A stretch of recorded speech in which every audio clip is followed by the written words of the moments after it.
Kuya Mark, total, napag-uusapan natin ng Supreme Court. Segue lang ako ng konti sa topic. Ano ba ang judicial power o judicial review powers ng Korte Suprema? Ang judicial review power, for example, yung judicial review power, ito yung tinatawag na certiorari. For example, the impeachment court like the Senate. The prosecutors of the impeachment like the House of Representatives, the President of the Philippines, they are subject to judicial review. In case there's grave abuse of discretion amounting to lack or excess of jurisdiction.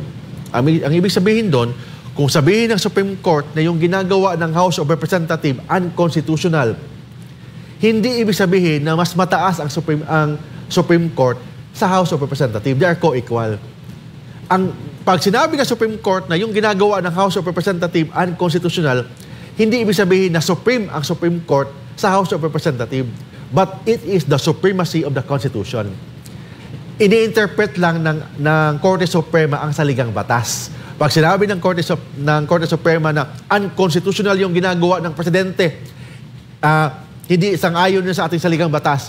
Pag sinabi ng Korte Suprema yan, ibig sabihin, it is the supremacy of the Philippine Constitution ang basihan doon.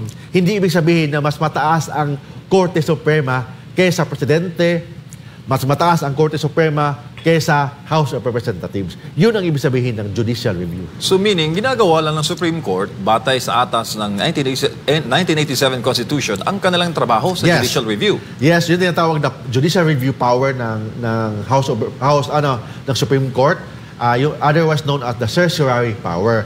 So it is the supremacy of the Constitution, not the supremacy of the Supreme Court. Thank you, Kuya Mark. Mamaya, balikan natin yung issue sa Supreme Court. Yeah.